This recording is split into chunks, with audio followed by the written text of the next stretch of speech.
How are we doing tonight? I hope everybody had an awesome week this week. I hope everybody had an awesome Friday today. And I hope everybody is doing good.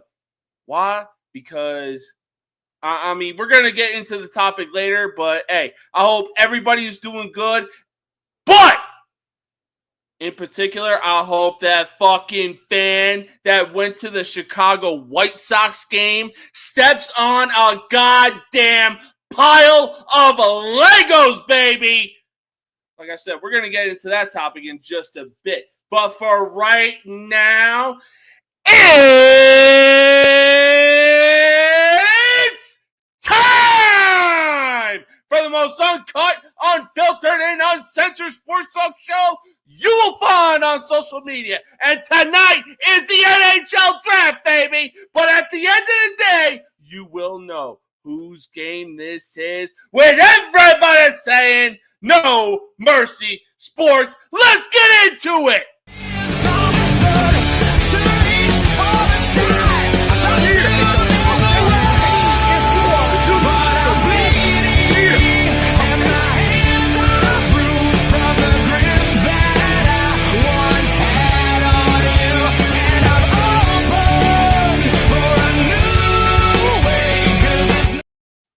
Bro, when it comes to Shinedown, you can never go wrong.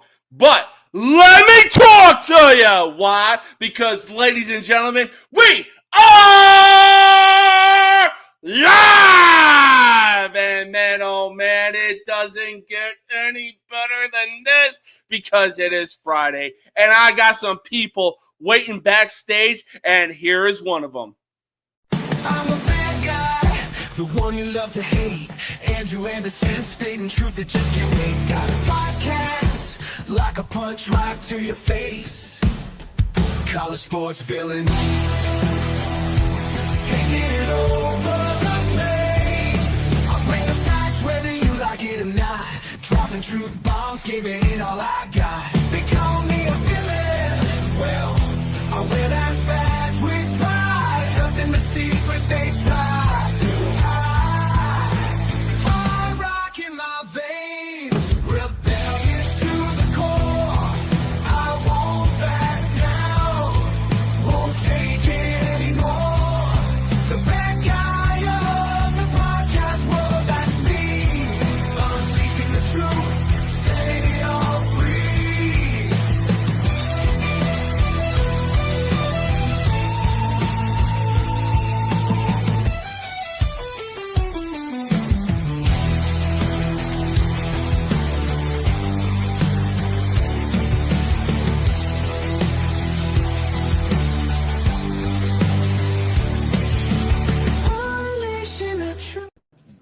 What's Mr. up? Anderson, how we doing tonight? Oh man, I've been looking forward to this. Yeah. Check out my Bats hat. Ooh. What is that? Louisville minor league baseball team called the Bats. Oh, hell yeah, dude. Hell yeah. Yeah. Love it. How's your week been, though? I was good. I was on vacation all week. Go back to work tomorrow. You know, the wife and I took off to the mountains for a couple days, man. It was just what the doctor ordered for us. So, hell yeah. That's what's up, man. Hey, a good vacation is always what the doctor is going to need. But, hey, let's try speaking English. We already got another person backstage, and you know what? He woke up and decided to choose violence because I'm rocking the Chicago Blackhawks, and he wanted to rock the LA Bums, a.k.a. the LA Kings. But, hey, here he is, Mr. Terrible Terry himself with a hat collection that would give me a run for my money.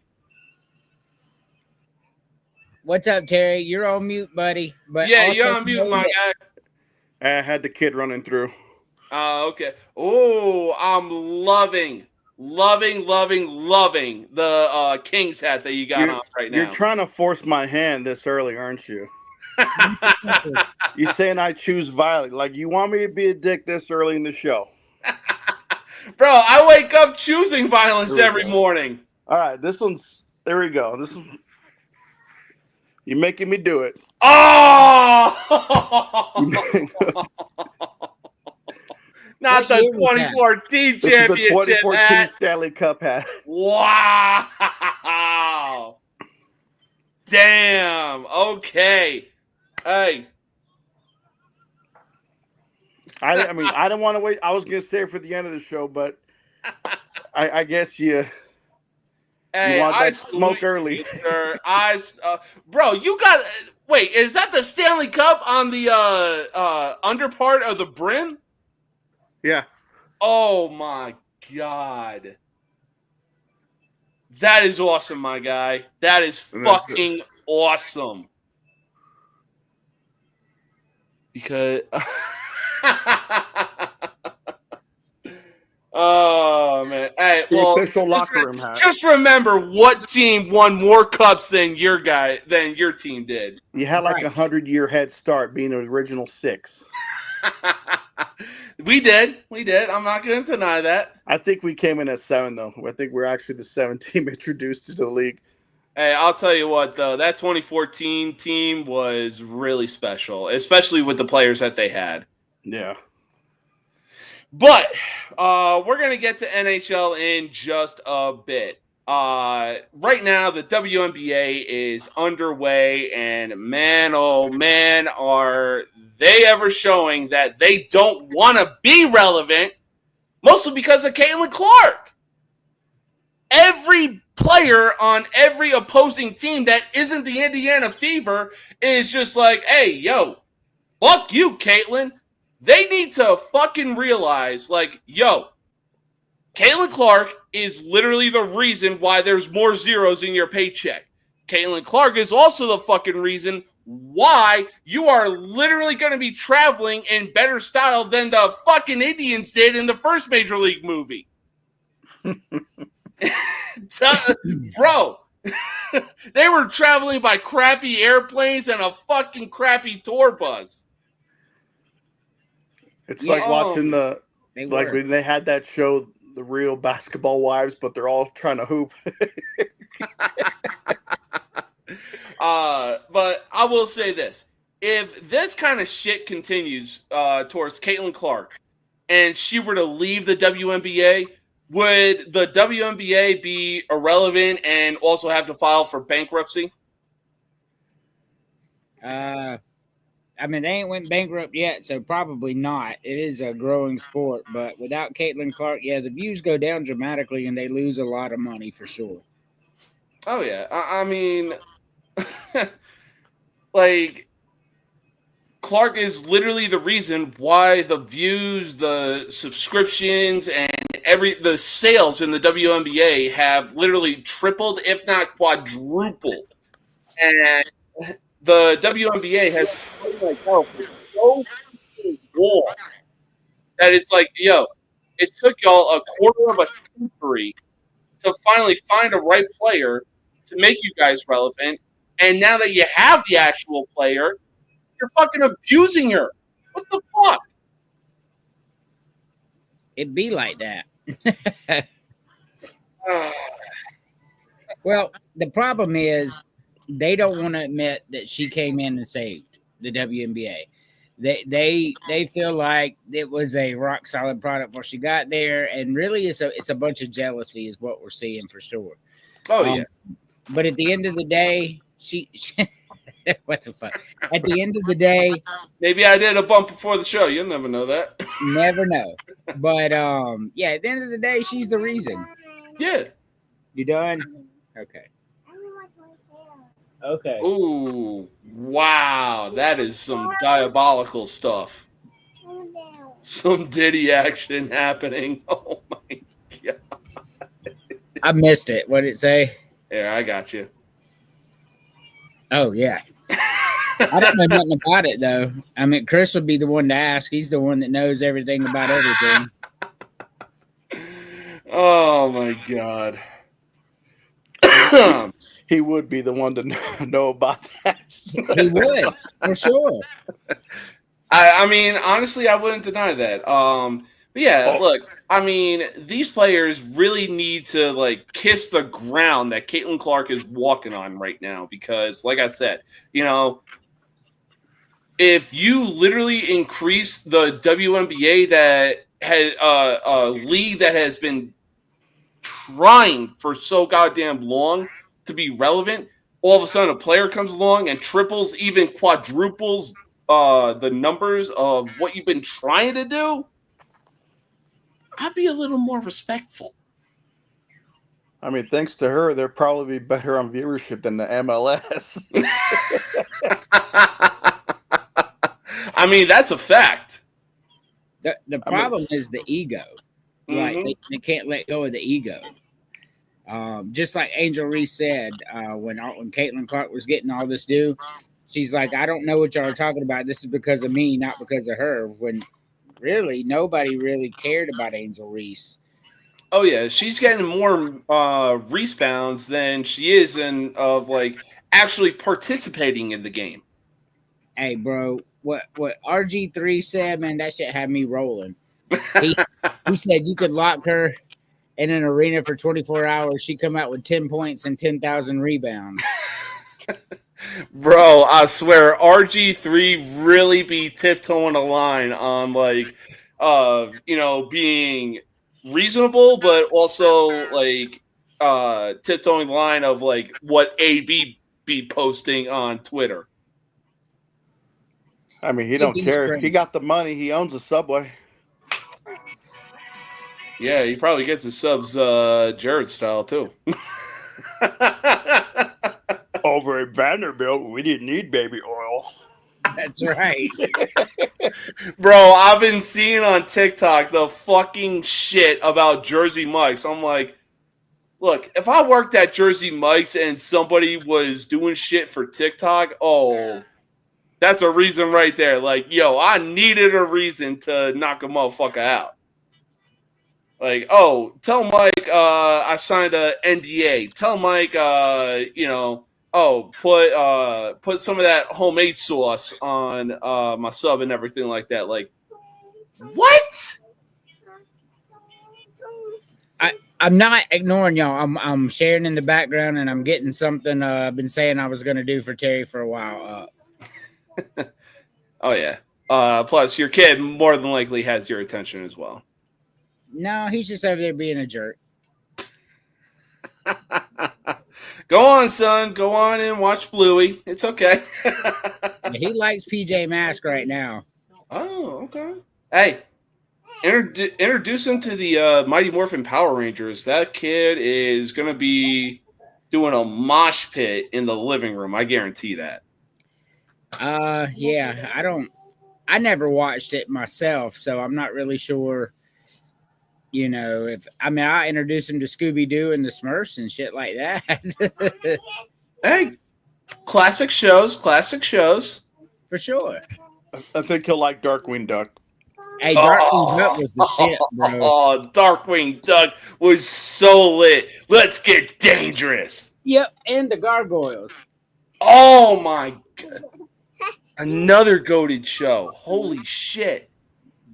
So, side note, I'm getting a Gargoyles tattoo. Oh, really? Where at? Right here. Nice. Hell yeah, dude. This boy. So, I have...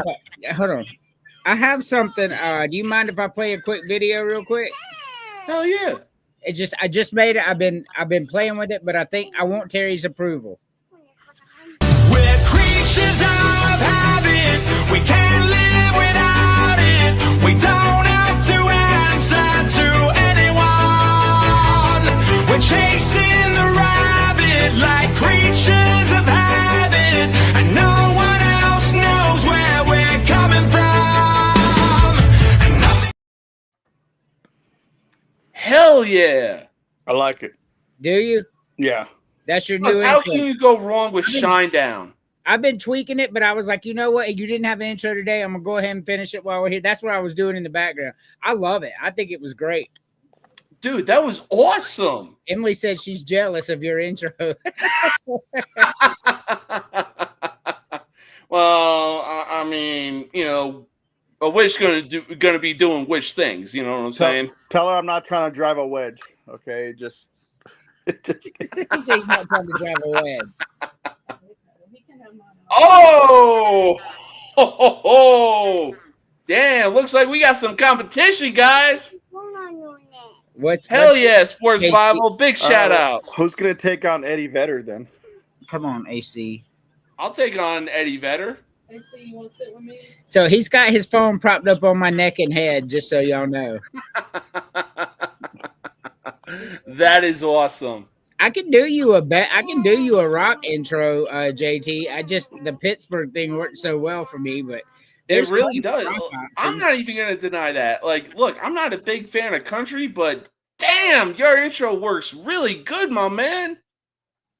Like, bro, you're all things Pittsburgh, and there's a country song about Pittsburgh? Come on. It's good though. I love it. It really is. I'm not gonna deny that. I can use that one for TJ and give JT a rock one. Hell yeah.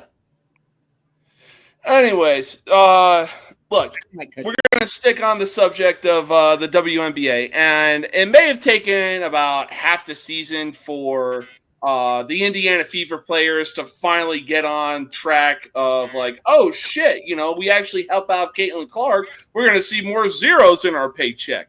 But one player in particular was like, oh, hell no. You go after Caitlin Clark, you best go through me. And man, oh man, what a baddie she is. Ladies and gentlemen, Miss Sophie Cunningham. Woo! Ow! Bro, look at her and tell me you're not thinking that. I mean, it's usually on the inside. But real talk is what Sophie Cunningham doing, sticking up for Caitlin Clark, sticking up for her teammate. Is that a good look for her? Yeah, for sure. Yeah. Anytime you stick up for your teammate, it's just like when a pitcher plunks somebody, knowing they're 185 pounds soaking wet. That's when the catcher comes out. To get nasty for them. Hell yeah. No, I completely agree. This is an awesome look for Sophie Cunningham. And even her social media account has been growing since she stuck up for Clark. Against, I want to say, the Connecticut Sun. Basically, she did like a hugging move the same way Kirk Heinrich hugged LeBron during the Miami Heat 27-game win streak. I was like, oh, shit, girl. Do your thing. Yeah. I mean, the girl had it coming. She really did. Also this. She did the Ric Flair eye poke and was smiling about it. So. Yeah. How the fuck that girl didn't get ejected is beyond me. And then the one that leveled her. Yeah. Oh, my. Oh. Hey, look. In the famous words of Martin Lawrence, I won't hit a woman, but I'll beat a bitch's ass. I'm like, I want to go out there and fight her. Yeah, exactly. I'm like, yo, you don't do that. Hey, mum's the word. Mum is the word, JT. I promise you that. Oh, man. But, I mean, man, what is going on in the WNBA is absolutely insane. Who's the commissioner? That's a good question. I wonder how the stuff's even being allowed. I'm not saying to give special treatment, but you know damn well she's getting treated a lot worse, probably because of her beliefs and everything else. Oh, hell yeah. But she's the reason why they're making more money.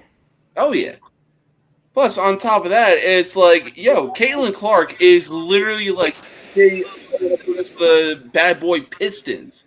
Mm-hmm. She's getting it's like a hockey game with Caitlin Clark. She's getting checks. She's getting everything but the goddamn kitchen sink. So the commissioner of WNBA is somebody called Kathy Engelbert. Never heard of her. Know nothing about her. Yeah, same. Sounds like a bitch.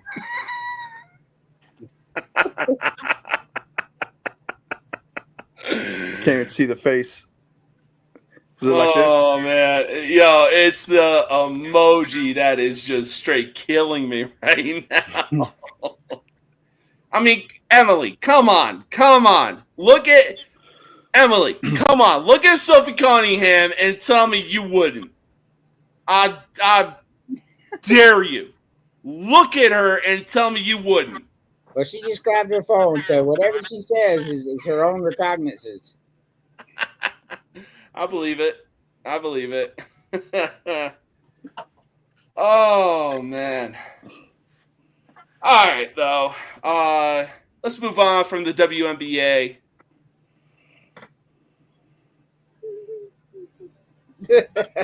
Good. Wow. Oh my God. Yeah. There's a certain part I have that sets me aside. Oh shit. You got tattoos on it too? Not yet. In the background, that shit killed me. Not yet.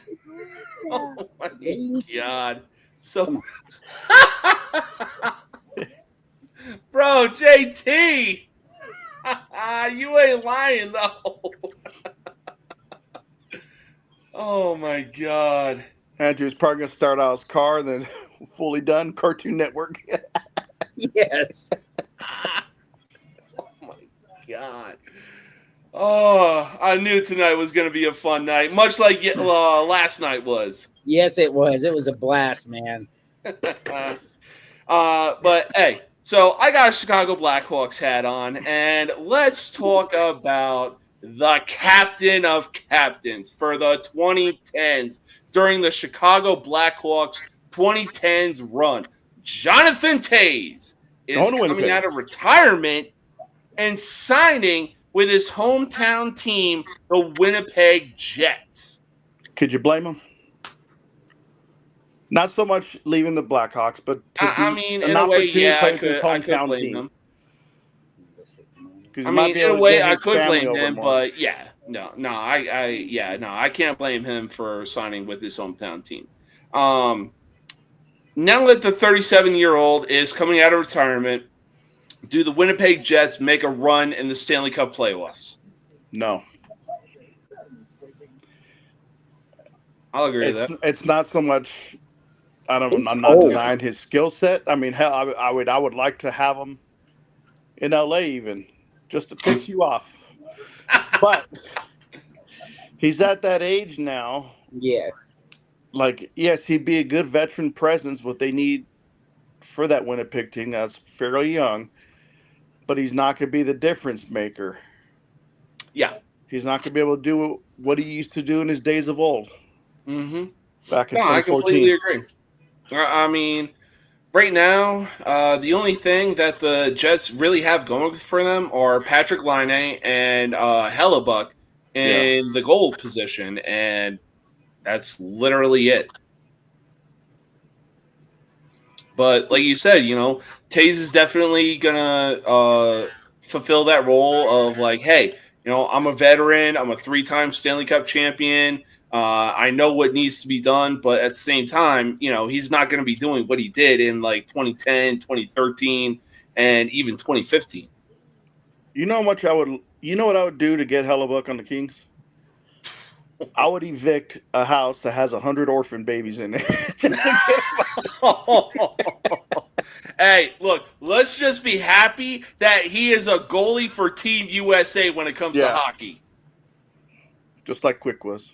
Oh, Jonathan Quick will still give me nightmares. Yeah. Oh my God, he was a menace in the net. I actually got an autographed puck in the corner from him. No shit. Well, okay, it's one of those. Remember the fan chest they used to have a couple years ago? Yeah. So on one of the things, my wife asked me, like, "Who's your favorite Kings player? Like, name a couple of them." So the ones I named, I guess they weren't on the list. I'm like, well, I like Jonathan Quick. He's the best goaltender we've ever had in history for our franchise. I'll agree with that. So she got the thing, and first thing I see when I open up the box, because she was actually slick about it. Usually she can't get this stuff past me. Like, I know what she's up to. But this one, I thought she was just making casual conversation because she was talking to me about Tyler Toffoli, which was her favorite player at the Kings at the time. I was happy, excited. We got like the first Filipino woman to like hockey, and then it turned to jealousy because I'm like, dang, he's really soft on the eyes. What the hell? Bro, Toffoli and Martinez, I hated those two, especially when the Blackhawks were having a rivalry with them. Yeah. Toffoli and Martinez will forever go down in Kings history as one of the best duos. You probably got to throw Mike Richards' name in that mix there too.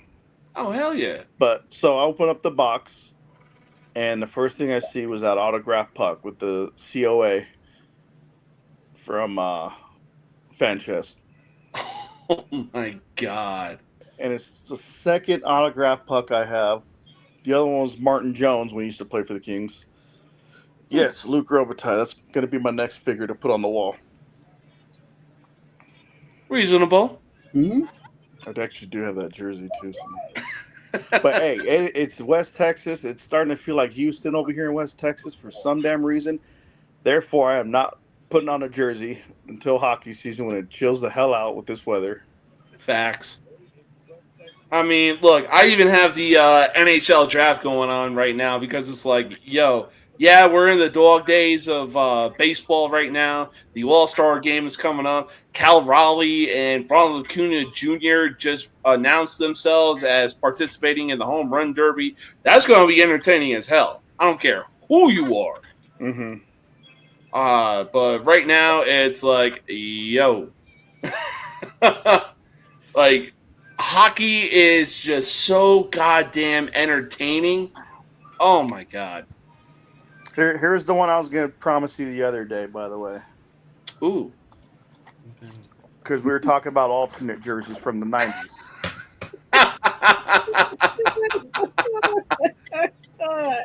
Damn, dude. Oh, hell yeah, dude. Hell yeah.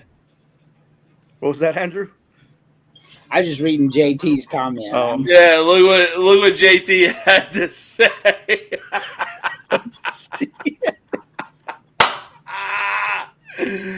Oh my God, dude, you're a fucking the fucking hell yeah, we're psychos, dude.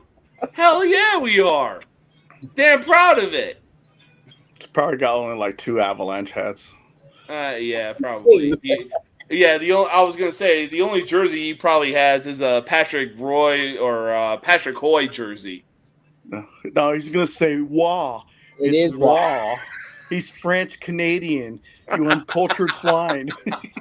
Hey, look, I call it like I see it. It says ROY, Yeah. Roy. That's always Roy to me. Yeah, it's always exactly. It's always going to be Roy. Instead of saying Yermer Yager, though, I used to say Jermer Jager when I was younger. So. Man, I'll be honest though. Like, look, I know I followed the Blackhawks since 2010 and everything like that, but man, I didn't realize how passed around Jaromir Jagr was. Like, holy shit! Yeah, I mean, let's see. He spent probably damn near a decade with the Penguins. Yeah, and then he was on the Panthers for a while too. And he went to the Capitals. And he went to the Panthers. Back-to-back Stanley Cup champions, baby. Well, it's not because of Yager, though. Oh, for sure. I mean, I guess he really loves it if he's still playing it in the... Ooh. Well, the Avalanche suck, so the Rockies. Get that straight. Damn. Those are some fighting words, my guy. I will happily watch hockey over the fucking joke that the NBA has become. He probably has a favorite WNBA team. He probably does. It wouldn't surprise me. Hey, I have a favorite WNBA team. Oh, who's your team? What are you talking about? The Aces. Asia, baby. Of course, it would be because of Asia Wilson. Yeah. Well, I mean, I was happy. I thought it was a cool thing when they first started. It is not better. Just stop that right now. It is not better than hockey. Hell no. There in no universe is PGA better than the NHL. In no universe. Maybe. I mean, Crazy look, talk. if Jordan Spieth was on top of his game the same way he was back in 2015, we would have a valid argument. But he's like middle of the pack right now. Dude, let me propose to you because you would have been real young. When Tiger first came out, Jack Nicklaus was still out there. Payne Stewart was still out there. Greg Norman was still out there. Phil Mickelson was coming up. David Duval. That era of PGA rivals any sports era of anything I've ever seen. It was so much fun during that time. Dude, I grew up on Tiger Woods, but I completely agree with what you're saying. Now, if you look at it, though, yeah, just like yes. Just like, okay, it was a big deal when the WNBA started. So at that time, I'm like, okay, I'm from California, I'm closer to LA. Let me go with the Sparks. And this is when they had the women's dream team. You know, when the women actually knew how to make layups, Angel Reese. But also this. It's like, okay, you had all those great players from the U.S. women's team, and then they're playing. I'm like, okay. Then just like golf, all those guys you really don't see play anymore. It fizzled out. Yeah, no, that's a big time fact. Golf needs their Caitlin Clarkin. Oh, yeah. I mean, look, there's definitely a lot of guys in golf that are definitely coming up, making a name for themselves. But right now, from what I'm seeing, Jordan Spieth needs to get back on the – oh, my God. That is adorable. Not even going to lie. But Jordan Spieth needs to get back up to the level that he was at back in 2015. What the hell he's doing right now? Like, find a groove and get to it, my guy. I do have a golf story, though. What's up? So I met, actually, there's two of them. It's the same competition. It was a Pro-Am event in Vegas. And, okay, we could agree on that. There was You're probably a Red Sox fan, aren't you, Arthur? He already said Rockies. Yeah. So, oh God, that's even worse. The Colorado White Sox. But anyways, there was this Colombian golfer. I don't know his name. When he talked, like, because my job was to go. I had the golf cart, and I'm taking the golfers to the next hole because I guess in that particular part of the course, they deemed it unsafe for foot travel. So I had to take him down that to the next hole, go back, pick up the next set of guys. So I was like, okay. So I'm driving down. His caddy fell off the back. It was a little two-seater golf cart. I had to drive. The golfer sat next to me. I don't know, maybe. He's like, so I'm like, I heard the thing, and I looked back, the guy on the ground, he's just kind of laying there. I'm like, hey, should we get your caddy? He's like, no, just drive. I'm like, okay, shit, all right. Now, the second one, I guess this is how, I guess the rule in golf was at that time. If you break your club during the weekend, you cannot get another one of that same iron, wood, whatever. So in this case, this guy broke his putter. So he was using his driver to putt. Oh, God. So I'm like, all right, well, I'm not going to mess with El Chapo or whatever the fuck his name, Narcos guy. Because that's what kind of the vibes I was getting. Now, the second story. It was day 3 of the competition. So I was in charge of holding the quiet sign on the tee. And I forgot who the other guy was about to hit off. So I'm standing next to John Daly. And my buddy had a camel pack. You know the camel packs, right? Yeah. He was hanging it off the tree branch because, I mean, it was hot over there. So, like, he was using it to hydrate. And then the guy, John Daly, walks over to my buddy. He's like, hey. And keep in mind, this is like 9 o'clock this morning. Dude already had a cigar and some Carlsberg beer or something. I'm like, wow. I guess he don't give a shit. But So he's smoking a cigar. He asked my buddy, he's like, "Hey, what's in that thing you're drinking out of?" He's like, "Oh, it's just water, sir." He's like, "Fuck." Oh my God. Oh God, that is wow. Yeah. Oh my God, that's too funny. I love John Daly. How can you not? I mean, I've seen a TikTok account that's like, "Yo, John Daly, why are you paying this much in alimony instead of this much?" And he's like, "Oh, because pussy tastes better." I was like, "Okay, a little out of pocket, but whatever floats your boat, dude." John Daly do not care. He doesn't. Oh my God, John Daly is just insane. I mean, he had a sponsor that was called Hippo. I'm like, what the hell they got to do with golf?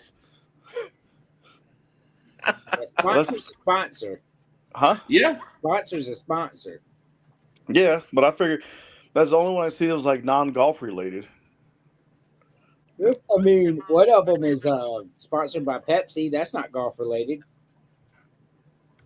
Yeah, well, yeah, if you look at it now, but like then it's just like Hippo. I'm like, okay, well he's kind of chubby, and it's Hippo. I'm like, okay, I guess he's embracing his figure, and that's okay because you can still hit a 350-yard ball off to the left. Maybe I don't know.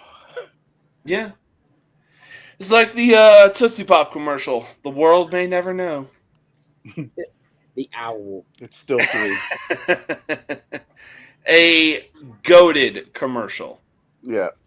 1, 2, 3. 3. How many licks does it take to get to the Tootsie Center of a Tootsie Pop? The world may never know. Going through these for you. Hell yeah. But we're going to go to hockey right now. Why? Because the NHL draft is on right now. And look, I'll tell you what. You look at the state of Florida, they have been on a run in the last 30 years. The Miami Heat, 3-time NBA champions. The Tampa Bay Lightning, back-to-back Stanley Cup champions. And host of the Stanley Cup playoffs for the last 2 years. The same thing with the Florida Panthers. The Orlando Magic, they have seen the NBA Finals a time or two. The Jacksonville Jaguars, they have seen the NFL Conference Championship a time or two. Look, the state of Florida has been on a goddamn run, whether it's professional or even college. Now, is it possible going into next season, could the Florida Panthers three-peat? And has the state of Florida shown that they are the state of dynasty? So tell me which college team is doing really good in Florida and which sport right now. I mean, you look over the last 30 years, Florida State. 30 years. Okay. I mean, recently. Okay, that's fair. You know what? If anything, probably the Florida Gators, because Florida State really shit the bed last year because they went 1-7 in their conference and finished with a 2-10 record overall. By the way, who predicted them to go 2-10? Yeah, I sure did. I told y'all. Oh, boring and predictable. This moron says. It's not boring, but it is getting kind of predictable here lately in hockey. So I would agree. I mean, look, if this team goes for the three-peat, ooh. Florida people eat bath salts. Yeah, I remember that. Yeah, I mean, I don't know if you remember, James, but about 10 years ago, maybe 15, there was a bath salt epidemic. People in Florida were eating it, and then they would be up for days, and they were like biting other people, like taking flesh out of their skin for real. That was a real thing. That shit was insane. That doesn't surprise me. It's fucking Florida. It's like The Walking Dead over there. Yeah, bro, sure. if we gotta go to war, we are just gonna send every Florida man known to man on the front line. Let's give them bath salts. Exactly. Here's the good part. If we go to war, me and Terry are too old. 39's the cutoff. So I mean, bro, look at the fucking video I sent in the group chat. I was picked first overall. God damn it! Well, I mean, I would still go just for the money. Kind of like with Teo's going back to Winnipeg. I feel like I got one more deployment in me just to get a tax-free paycheck for. Oh hell, bro, I'll go Not me. just to be like, yo, I body people. No, I'm good. I'm not. I'm too old. But yo, Tim Tebow Gators, man, the literal fact that Tim Tebow was like a certified Christian, like I guarantee you, this dude was reading Bible verses in the locker room with a football team full of convicts. Like you look at what the Florida Gators did in 2007, 2008. Oh my God. Do you think he ever did that line from Pulp Fiction that Samuel L. Jackson was doing while he was scrambling? I mean, it would surprise me because Tim Tebow was just that dude when he was quarterback for Florida. Yeah, for sure. He may be the greatest. I've seen a white alligator actually. Side note, but Tim Tebow might be the greatest college football player ever. Oh yeah, and man, oh my God, was he underutilized when he got to the NFL? Like, you think so? I mean, I think so. I love Tebow, but was his skill set really good enough to be a starting quarterback in the NFL? I mean, he got Denver had a good defense when he finally got under center, but I mean, they went on a winning streak when he finally got under center. I think what they should have done that time and was kept instead of getting rid of him when they got Peyton Manning, because he was still I guess he was still in his rookie contract. Maybe, Yeah. I don't know. And kept Tebow to let him develop his throwing stuff under Peyton. We all know Peyton was going to be starting. Yeah. So let him develop because he already knows how to run. He's got the size to plow or bust somebody. So let's see him work on his throwing game a little better. Well, I don't think the problem was, I don't think Tim Tebow had a bad throwing arm. He was accurate when he had to be, and he could chunk the ball 60 yards downfield. Tim Tebow's problem was football IQ. He ran a good offense in college where he gets to run the ball, run people over and all that. But in the NFL, these defensive linemen are running 4 or 5 40s. And they're larger than life. His game, his decision making, throwing the quarterbacks while under duress because he couldn't take off running. I think that's what killed his NFL career, because those big fat linemen can run faster than all 3 of us, easy. Yeah. And away from that. But that's true. Like you say, IQ. So then it would have been the perfect scenario that, like, when they brought in Peyton, to let him learn off with his IQ and, like you said, with the decision making. So when Peyton left, boom, kind of like with all those years that Rodgers sat behind Brett Favre. Yeah. No, I look at it like, the Broncos really could have had a really good 1-2 solid punch with Tebow and Peyton Manning. You use Peyton Manning to attack the air, and then when you need those vital yards, you use Tim Tebow, because that dude was going to get you those yards when you needed it most. And Peyton Manning's not coming off the field to run gimmick plays with Tim Tebow. But he's not going to be running for a short yard anytime soon. Well, then they hand the ball off. I mean, Peyton Manning's ego was amazingly huge. It is very well documented. He's not going to split the snaps. I think it's a good idea, Tim Tebow, a yard. I'm not disagreeing with you. I'm saying that Peyton Manning would have never allowed it. That's how I feel about him. Yeah. No, that's true. Plus, with Peyton Manning going there, he probably would have brought the whole Colts whole line with him. Yeah. I mean, it wouldn't surprise me if he even brought just Saturday with him. Yeah. He was good. He was. Woo! Man, that dude could block. All right, y'all. We're going to take our first commercial break, but we are going to be back in just a bit. We got a lot more fun stuff to talk about, and it's going to be a good time. So, like I said, we're going to take our first commercial break. We will be right back.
All right. Welcome back, y'all.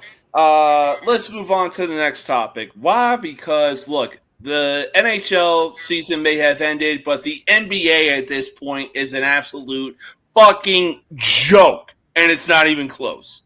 I mean, the OKC Thunder literally won their first championship in franchise history, and they acted like they just got out of the goddamn first round. Now, maybe it was because they were trying to keep it classy because of what happened with Tyrese Halliburton. Understandable. Or maybe it was because, hey, they turned it to Ricky Bobby. I don't know what to do with my hands. Whatever the case, did the outcome of this year's finals really show how pathetic the NBA has become? So, there's two trains of thought. The NBA is doing one thing well and one thing shitty. They've created parity very well. The new rules set forth of how you can sign, who you can sign, what kind of money you can make for real. Like that helped parity. 7 different champions in 7 years. Got to give them credit where credit's due. But the product is boring. You don't allow defense. And everybody's flopping all the time.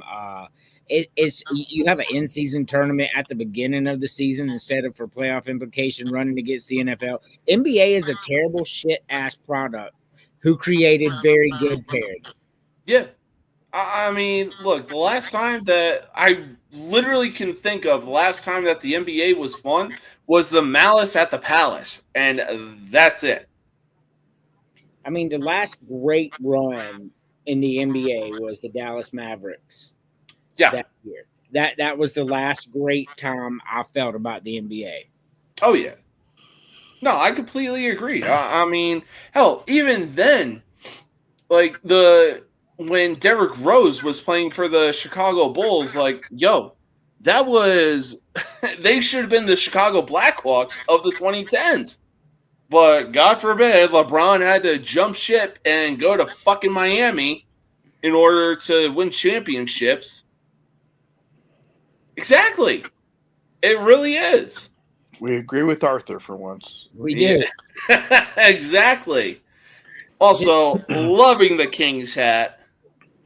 Just a bad product. What is that? Snapback? Yeah, it's a snapback. Hell yeah. Hell fucking yeah, dude. The only one I ever do fit it in is baseball. That's fair. That's fair. I mean, hell, I got a fitted Tampa Bay Lightning hat on right now, and whew, this shit is fitting beautifully. But yeah, I mean, like you said, Andrew, the NBA is just so fucking ass that it really has to come up with an in-season tournament just to compete with the numbers that football is producing, and that's with college too. But they're not competing is the problem. So Yes. they're trying to make this feature thing in-season tournament, which I'm for it if you make it for a playoff spot. Yeah. But up against college football in the meat of the season, the playoff implications of NFL, it's bad. It's just stupid. It doesn't make any sense. Keep preaching. Like, you are not wrong whatsoever. Like, we get into the heart of football season, and Adam Silver's like, oh, well, you know what? We're going to have to come up with an in-season tournament to boost our numbers. No, what you're going to need to do is fucking, oh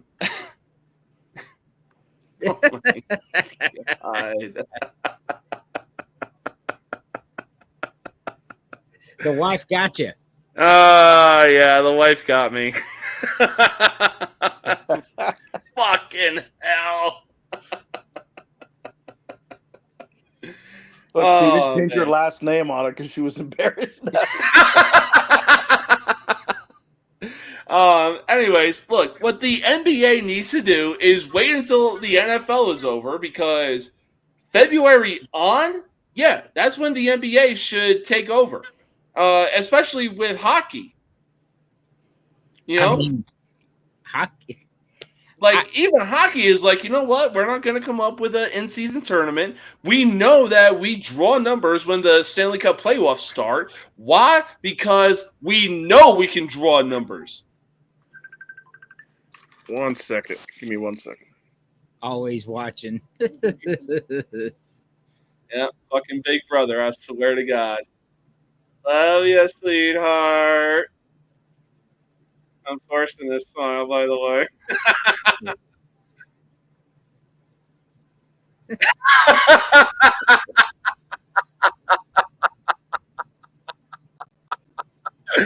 Oh my God.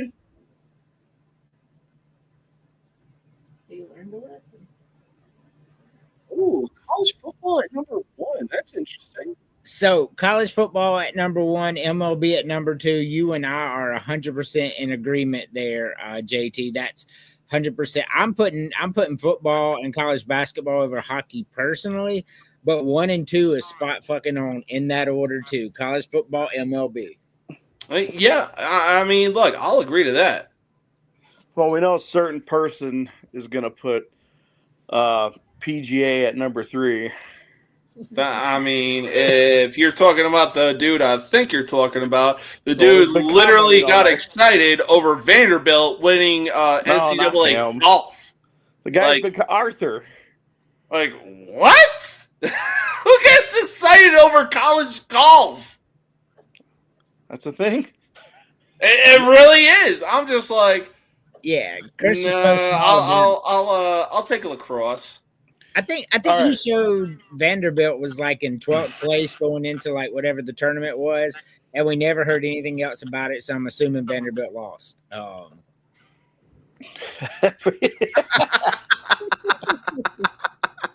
Cue the tank. All right. Oh my God. Here's a scenario. You got 24 Hey, I got hours. plenty of blankets, my guy. I got plenty of blankets. The only time that I feel like I'm falling is when I have that fucking nightmare that I feel like I'm falling.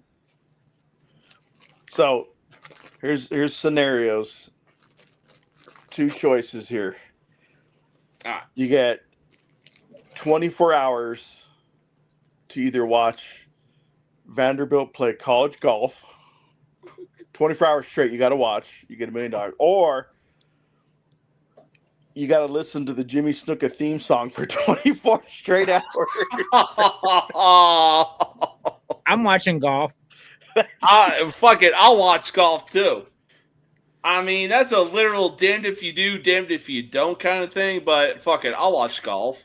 Yeah, I probably had to get PTSD playing if I had to hear the Jimmy Snuka song for 24th Street. I'd rather listen to the evening prayers from when I was stationed in Iraq, right before they tried to launch mortars at us. Then you remember those? Yeah. Oh my God. Yeah. Unfortunately, I do. I Sounds like still have PTSD from. Look, I'm not knocking, on being religious or anything like that. I still have PTSD from when our ship's what do you call it? Religious guy. I don't know the Chaplain. name. Chaplain. Thank you. I still have PTSD from our ship's chaplain delivering an evening prayer. And again, I'm not knocking on religion. Look, I loved it, but at the same time, it's like, dude, there's a time. Dude, fuck yeah.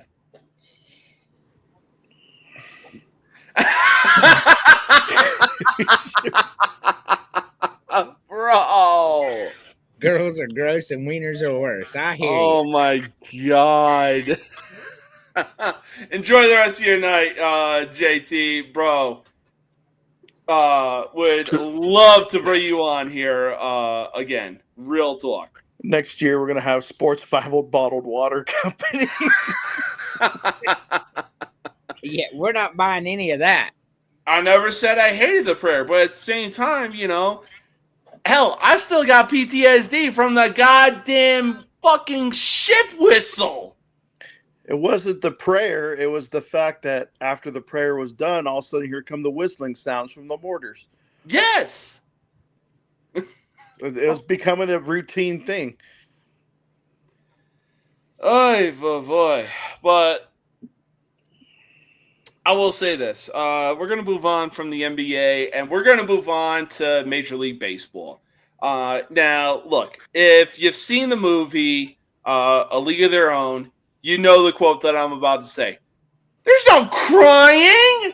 There's no crying in baseball! Well, there is. There really is. Look, I get it. Heckling is a part of the game. I really, really do. I myself, I heckle, but I keep it at a polite level to where I'm not going to get personal anytime soon. But a jackass White Sox fan decided to go above and beyond, and not in a good way, because this dude had, to quote the Grinch, the impudence, the audacity, the unmitigated gall to heckle Ketel Marte about his deceased mother. Bless you. Now, during a pitching change, Ketel Marte was bawling. I'm talking like C.J. Anderson or whatever that Denver Broncos player was. Like, it was Niagara Falls with those tears. Thankfully, MLB took action, and not only did they eject him, but they banned him from every baseball stadium imaginable. Yep. Was it just MLB or was it even minor leagues? That I'm not sure of. I think the report had said MLB, which I would say, well, why not just stretch it out to the minor leagues as well?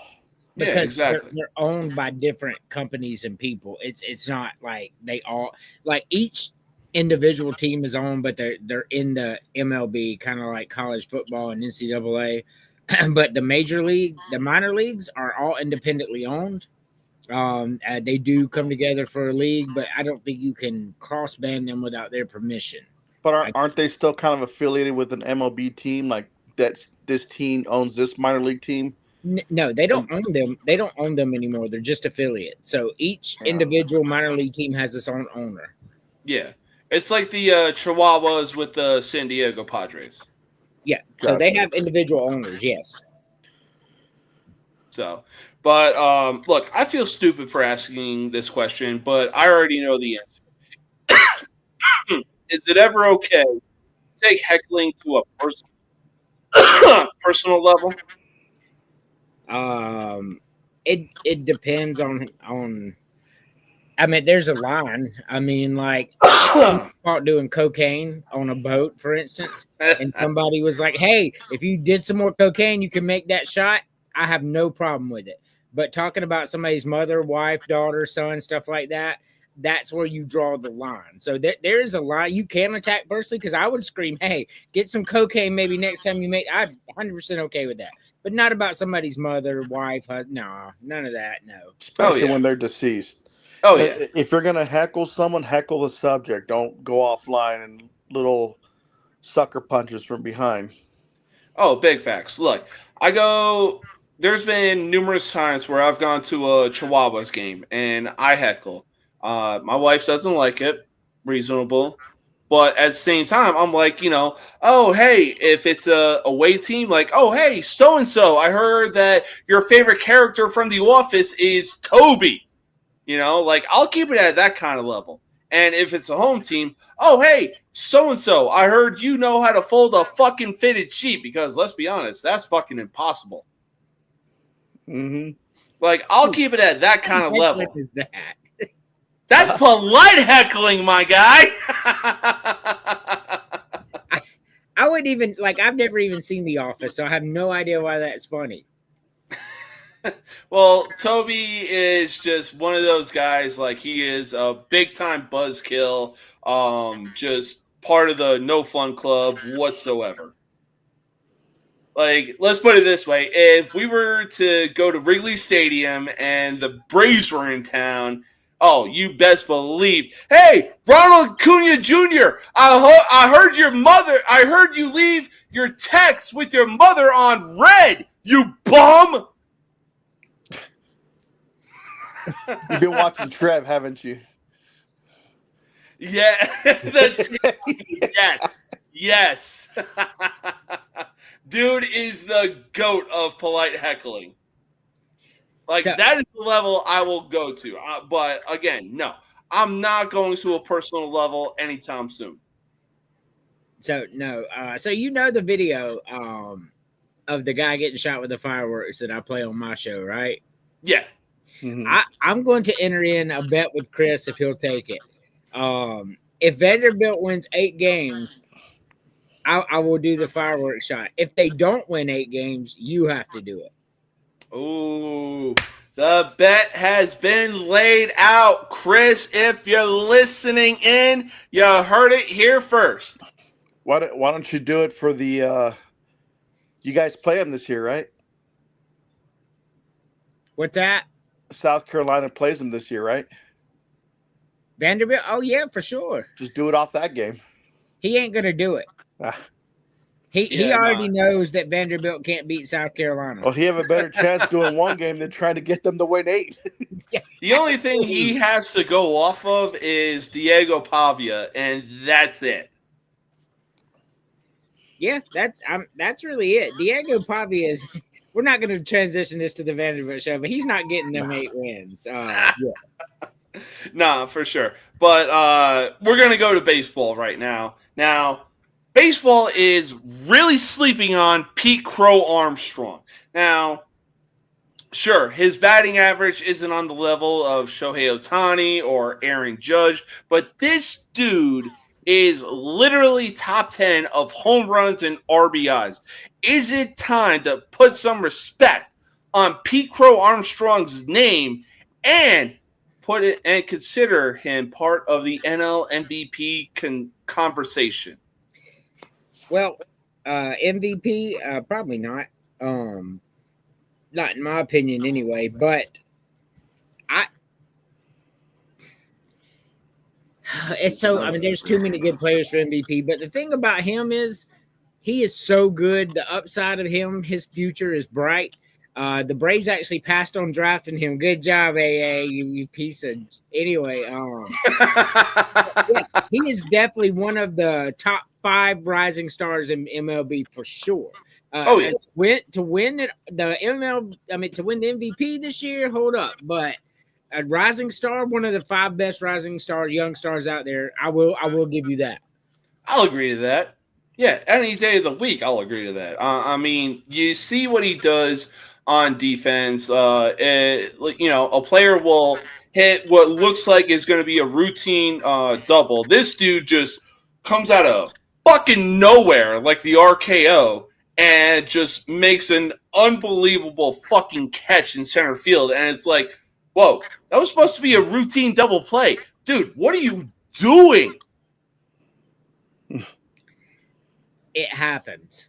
It really does. I mean, the dude's speed is on another level. For sure.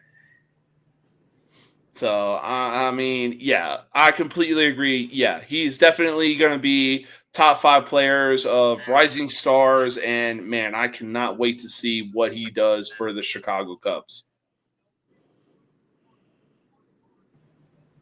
Hey, look, I'm so excited we're in the meat of at the beginning of the MLB, because as soon as college football hits and NFL hits and MLB's heating up to the playoff race, it is the best time of the year.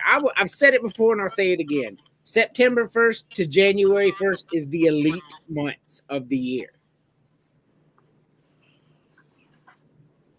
Fucking preach, because you ain't wrong. There is no better atmosphere than October baseball. There is no better atmosphere than college football. And there is no better atmosphere than fucking NFL. Look, I get it. College football is definitely going to trump NFL any day of the week. But at the same time, bro, when it comes Sunday, oh, you best believe we tuning in and we going to have some fun. Oh yeah, for sure.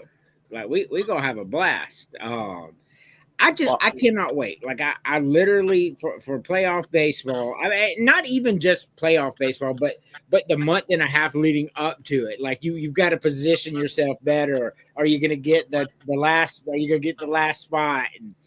And college football is off, and NFL we're in week 3. Nothing better, man. Nothing better. Hey, Tennessee Titans winning the AFC South. So in a different chat today, your boy did say that Jacksonville was terrible, and Houston that has no offensive line, and the Colts are terrible, and he thinks that they have a shot to win the South. He said that today. Oh my God! Wow, what is hey, he going so up there speaking of football, real talk between Ashton Jeanty and Travis Hunter, who has a bigger impact of winning Rookie of the Year and having a bigger rookie year? I say Jeanty. Here's if we're just going off those two. Yeah. Now we're doing possibilities. So the possibilities here, if Jeanty comes out and he rushes for 1,500 yards his rookie season, he's going to be the guy we're talking about. But if Travis Hunter comes out there and he puts up 1,000 yards, receiving, 8 touchdowns, 5 interceptions, that's the guy we're going to be talking about. And if they both do it, we'll be talking about them both. I think that's a fair line there. Oh yeah, it's definitely a fair line. But I mean, if we're going off of those two, I'm definitely taking Jeanty any day of the week. I mean, look, Boise State. We saw what he did in Boise State. He's definitely one of the best running backs, if not the best running back that came into this draft. It's not even close. He was robbed of the Heisman. But look, if Travis Hunter is going to be doing the things that he did in Colorado, basically playing both ways, he better be doing that shit in Jacksonville. Otherwise, I'm giving the fucking Rookie of the Year award to Ashton Jeanty. I don't know, man. That's crazy talk, in my opinion. To say that Jeanty is a better NFL prospect than Travis Hunter is crazy talk. The dude was robbed of the fucking Heisman. But you got to fucking play somebody, bro. Who the fuck did he play? They did play somebody. He played. Who did Colorado play? He played Oregon, and then he played in a playoff game. Both games, he lost. And I'm not saying he's not good because he is. I would welcome him on the Falcons. But to say, he played against the Utah States of the world and now he's a better NFL prospect than Travis Hunter is crazy talk. I love GT, but that's crazy, bro. Yeah, but who did Travis Hunter play when he was in Colorado? The only thing he has to his name was the fact that Deion Sanders was his head coach. Hey, look, Big 12 schedule is always going to be harder than a Mountain West schedule, bro. I mean, Arizona State, Iowa State. I mean, these aren't terrible teams, but Utah State is, bro. Okay, so let me ask you this. If Travis Hunter didn't play at Colorado, because he came over from Jackson State, correct? Correct. He was one of the transfers. Let's say he didn't follow Deion and his boys. Would anyone really know who he was if he would have went elsewhere? Yeah, for sure, man. He was a 5-star recruit out of high school, the number 1 player in the land coming out of high school. Had he not went to Jackson State to play for Deion, being sold on a dream, he would have went to Alabama, Florida State, Ohio State, and we'd be talking about how great he is because he'd be shutting down the greats instead of the Big 12 people. So yeah, for sure, we definitely hear that name. I think 100% we would. But like, it's with those colleges you just mentioned, with them being deep at certain positions, would he have been able to see much playing time like like he did at Colorado? So yes, he would have been a starting cornerback immediately, no matter where he went, whether it be Alabama, Georgia. That's how good he was. He was that good and still is. I mean, you watch him play, he's amazing. Now, would he have started at receiver for those teams? No. You're right about that. He wouldn't have seen across the board playing time because those teams I just mentioned, wide receivers were better than him. There were a lot of wide receivers better than him in college football this year, but there were no corners better than him is my point. So I think, yeah, we'd still be talking about him, but no, to answer your question, he would not have seen that much playing time at a university like that because he's not starting over those wide receivers at Georgia, Alabama, etc. Now, with today's NFL game and how much has evolved since the night, like say since Deion played and he was going both ways on the field, do you think it's wise to have Travis Hunter kind of follow in the same footsteps or kind of figure out which position, kind of have him stick with one so you don't kind of wear him out and overdo it? Is it wise? No. I mean, you out on the football field for 70, 80 plays, like your chances of getting hurt go up dramatically. You're going to pay this guy a couple $100 million? No. Ain't no way I'd let him step on the field as a wide receiver unless it was just absolutely necessary and I had nobody else to go out there. He'd be a lot. I'm saying dual position playing. You're talking about like wide receiver and cornerback, right? Yes. No, I would not let him play wide receiver. I mean, you'd be on the field 70 plays, like 45 and 40 or whatever. No, it's too much. The risk of injury is too much. I would not let him play wide receiver in the NFL, no. I would. Well, it's not so much just the wide receiver. I'm saying just one position in general. Yeah, not to overdo it there. No, one position, you have one job. This is the money we're going to pay you to do this job. When you start doing that, you risk injuries. Because these are professionals. You guys know as well as I do, when somebody's a corner or a lineman, they train different, right? You have to train different. Things have to be different in what you do. Your body has to do these things. Well, he can't adapt to all of it, and it's going to result in a nasty injury. So there's no way I'm paying him a couple $100 million and doing anything other than go out there and stop this wide receiver. Yeah. No, you're absolutely right. Like, look, I'd rather pay Travis Hunter to be a cornerback versus being a wide receiver. Yep, 100%. And on top of that, it's like, bro, dude, you are really putting your life at risk if you really think that you're going to make a career out of playing both ways. No, the fuck you're not. No, the game's too different. Oh, yeah. I mean, hell, look at bro, if you look at the players that we saw on defense growing up, oh my God, he would not survive. Well, they were steroid and cocaine fueled. I mean, we had a great but no, a lot of people wouldn't have survived the Lawrence Taylor like coked out of his mind 75. Well, no, I'm talking like Ray Lewis, Ed Reed, Troy Polamalu. But Okay. yeah, you know what? No, I'll give you man. Lawrence Taylor. That dude was coked out of his mind. Yes, for sure. Your players growing up were different from our players growing up. That's Yeah. true. Plus, Lawrence Taylor drank half a 30 rack on draft night. Gotta get the taste of Coke out of his mouth. That's right. Bro, LT was just a Doing one like different this. breed. And I will die on this hill that he is the greatest defensive player of all time. Yeah, I mean, when you don't feel nothing, man, it's easy to make that. He said that in an interview. He said, I was so coked up. He was like, I'm hitting these guys like hard. He said, I'm a big guy, right? I'm big and I'm fast. And I'm smashing into these guys, and they're having trouble getting up because I hit them so hard. I felt nothing. Bro, you know how bad you got? Bad in a good way. I'm talking Michael Jackson bad. You know how bad you gotta be for the starters to literally sit on the bench and LT is starting on defense? Like, oh my, the dude was a different level. And he hurt a lot of people too. yeah.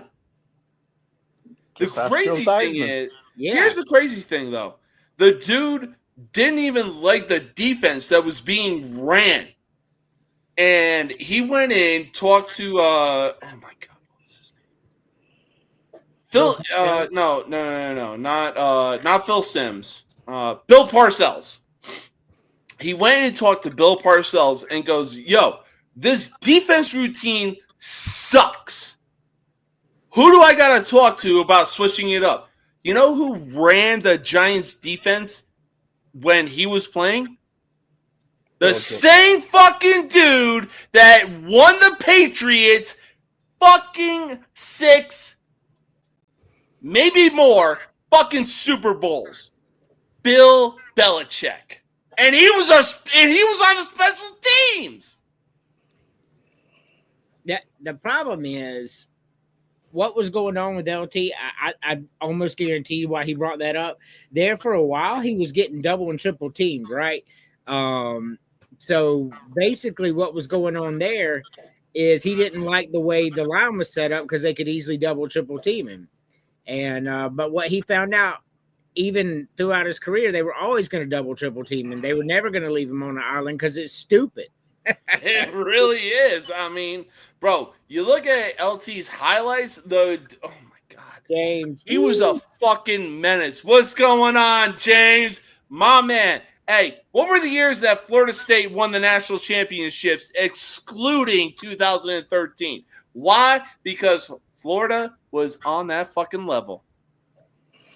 99 when they beat Virginia Tech. Mm-hmm. No, big facts. I think they won it in 92 or 93, maybe. Yeah, it was like 92, 93. Alabama won it in 92, so they won it in 93. Gotcha. Yeah. But all right. We're going to take a little bit of a curve and go from talking football, baseball, whatever. We're going to go into the UFC. Why? Because much like the RKO, this fucking news came out of nowhere. As UFC heavyweight champion, now former UFC heavyweight champion John Jones would go ahead and retire from UFC. His numbers definitely speak for themselves. There's no doubt about that. And he is and he also joins a category of like, hey, yo, he is a multi-division champion. I believe he joins Randy Couture, George St. Pierre, BJ Penn. I mean, look, the list goes on. But when it's all said and done, Will he go down as the greatest of all time of the UFC? I would say yes. And to quote you, say it's not even close. Now, I'm not a John Jones fan. I mean, I did like him starting out. I like when he beat Shogun, and then I don't know what happened. I was kind of going against him because I guess I was liking the other fighters better. I always like certain fighters better than other ones, so it's not like a favorite thing. But the way his game plan, the way he brought to the table, I don't think anyone's ever gonna, what do you call it, even come close to say to repeating it or imitating it. I mean, it just, he was one of a kind. Yeah. So, Andrew, I know you kind of stepped away to do your, I want to say, dad duties. Yeah. But, yeah. So, John Jones, earlier this week, retired from the UFC. His numbers speak for themselves, but would you consider him the greatest of all time? I could see why people would say so, yes. I mean, he's just out there wrecking every opponent, and it's cool. For me, I'm going to go with Royce Gracie, just because that's just the era I remember when I actually watched it. But outside of that, I would have no problem with John Jones being called the GOAT. I mean, look, I get Royce Gracie and everything like that, but I came up in the era of Anderson Silva and George St. Pierre, and, bro, those guys would like a word. Hey, Royce Gracie was the first champion, and that's before there were weight classes too. He was out there taking out fucking big fat sumo bastards. I mean, yeah. He was that dude. Yeah, you ain't lying. I mean, okay, I'll respectfully disagree with you, and here's why. After that, yay.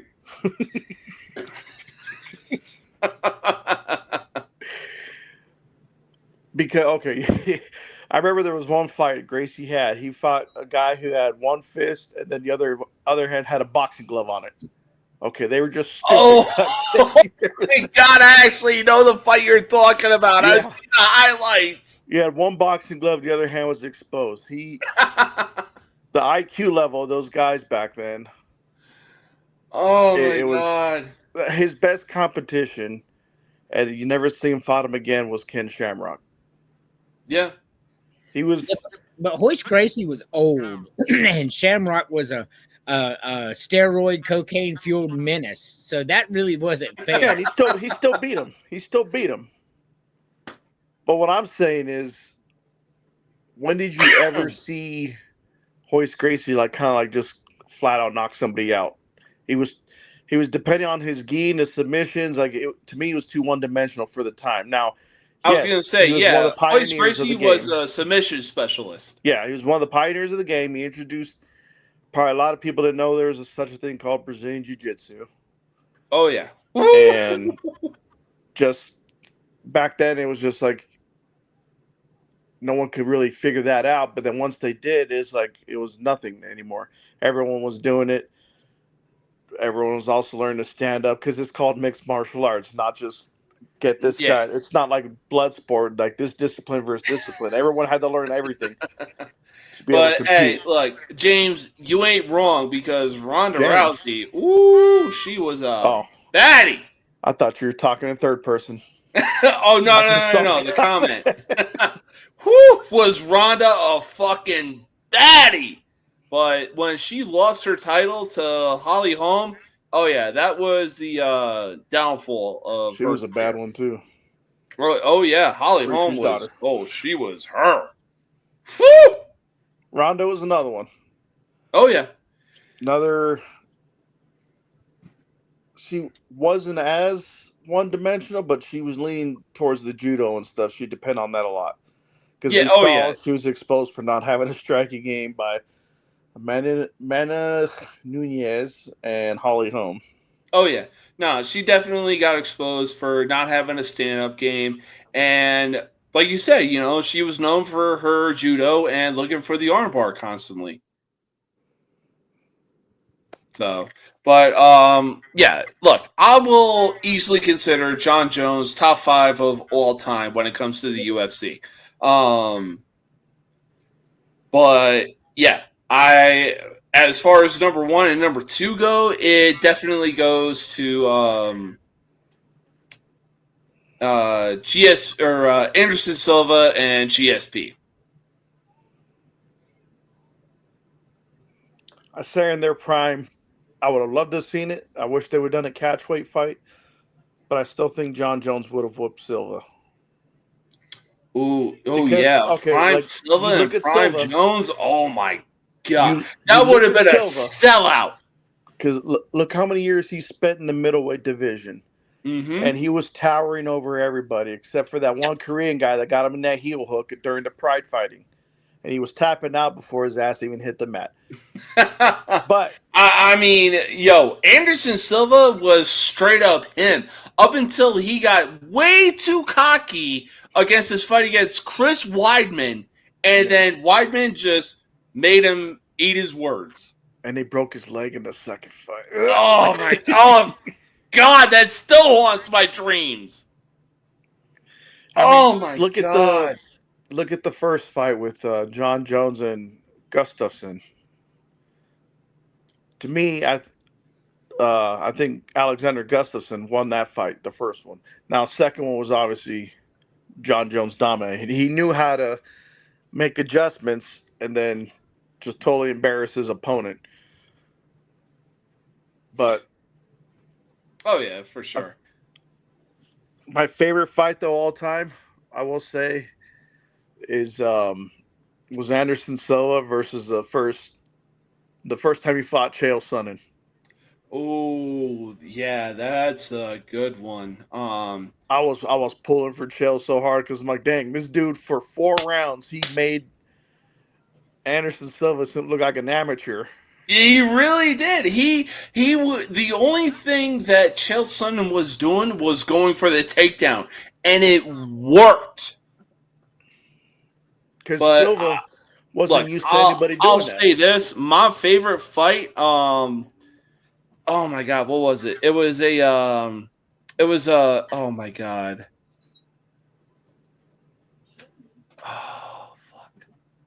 It was the Korean Zombie. I think it was a WBC fight.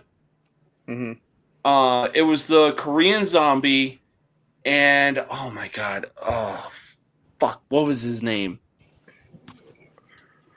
I don't remember what his name was, but man, those dudes were throwing fucking punches, and it won fight of the night.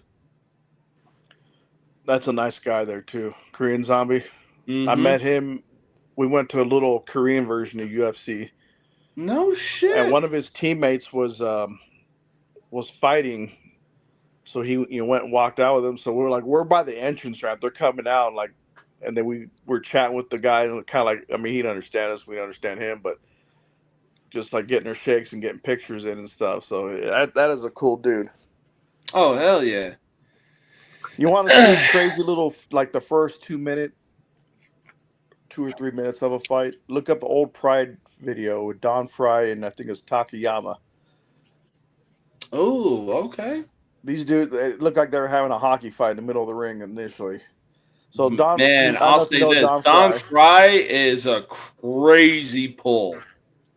Yeah, that's a good pull, though. I don't know much about UFC, so it's all right. but we saw you pulling. Hey, Anderson Silva and GSP over John Jones any day of the week. Crazy talk. No. Oh, crazy! Yeah. Come on. Crazy talk, my fat Irish ass. But you're not full Irish. I'm 75% Irish. So essentially, I'm 100% Irish. No. It is. That's how that works. No, I'm agreeing with that part. It's just I'm still disagreeing with the Anderson Silva GSP. Over John Jones? Yes. Man, that's like fucking crazy. You know what? You need to take your fucking king's hat off because that's like crazy talk. I could put on that other one if you want. Well, The 2014 one. The Stanley Cup Championship one? Yeah. I like you know this what? one, though. Hey, I got the Tampa Bay Lightning on. Yeah. But on the Panthers one, we would have took you more seriously. So I just Googled Kaplan. You said you're that much Irish. So Kaplan is Jewish, German, or Turkish? Wow. Well, I'm part Jewish on my dad's side, so there's that. So Sit that's on a where the throne name of came lies. from. Gotcha. That's cool though. I like to know about people's past. What is it? There was a Disney Channel original movie. It was a basketball movie. Airbud. I forget what it. Folklore Miracle, and it's a Jewish school, and they suck for God knows how long until this coach rolls into town. And the principal of the school is like, now let's not forget what Rabbi Kaplan said. I was like, oh my God, I'm fucking part Jewish. All right, turn sideways real quick. Turn your head. Remove the phone. Headphone. Turn sideways. All right, there's no curls. What? I said there's no curls. Bro, I need a haircut in the worst way possible. Yeah, I'm just gonna shave mine off. What's left of it. I mean, look, I got some hair going on upstairs, but I'm gonna definitely keep that. I see you, Herb Street. But as far as the sides and back go, yeah, I need a cut in the worst way possible. Or if John Jones was cutting your hair and he asked you that same question, like, I heard you on that show. You got that straight edge. What was that you were saying? What'd you say about me? I said what I said, motherfucker. I bet you wouldn't. I probably would. Yo, so there was a UFC pay-per-view where Sean O'Malley was fighting, and he had some like tie-dye hair braids. And oh, you out of here? Yeah, I gotta go. All right, for sure, man. Hey, appreciate you coming on, my man. And John Jones is the GOAT. And I'm not even a John Jones fan. You know how many times I was rooting against him? I mean, I was rooting against them too, but god damn it, it really took me up into the fight of against Stipe Miocic, where I was like, fuck! I actually respect you again. The fact that I regained respect for him, he retires? Coincidence? I think not. Because he was fighting all these years to get your respect, and now that you did, he's like, all right, my life is complete. That's right. So you could say, now you could go around telling people, hey, I'm the guy that retired John Jones. In the physical way. You know what? Yeah, I'll take that, Dub. Don't do that. Hey, enjoy the rest of your night, man. And hey, go Chicago Blackhawks, baby. Go Kings. Right, go Blackhawks. Oh man. You gotta love Terry. All right, we're going to take our final commercial break. We're going to do top 5 Chicago icons. Look, Chicago is a city that loves athletes that come their way, whether you're Jonathan Taze, Patrick Kane, Corey Crawford. I get it. I'm talking about the Chicago Blackhawks. But, bro, you look at the players that have come through that city. They are passionate about them. Yeah. But for right now, we're going to take our final commercial break, and we will be right back.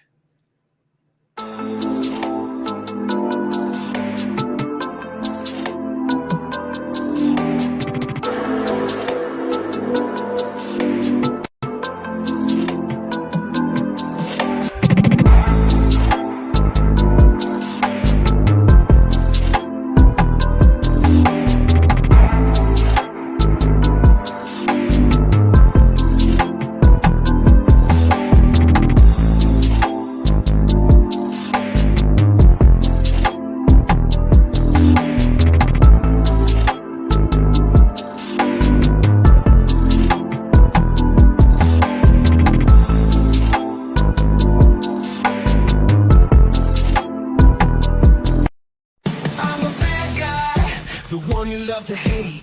Andrew Anderson, spitting truth that just can't wait. Got a podcast, like a punch right to your face. College sports villain, taking it over the place. I bring the facts whether you like it or not. Dropping truth bombs, giving it all I got. They call me a villain. Well, I wear that badge with pride. Nothing but secrets they try to hide. I rock in my veins, rebellious to the core. I won't back down, won't take it anymore. The bad guy of the podcast world, that's me. Unleashing the truth, setting it all free.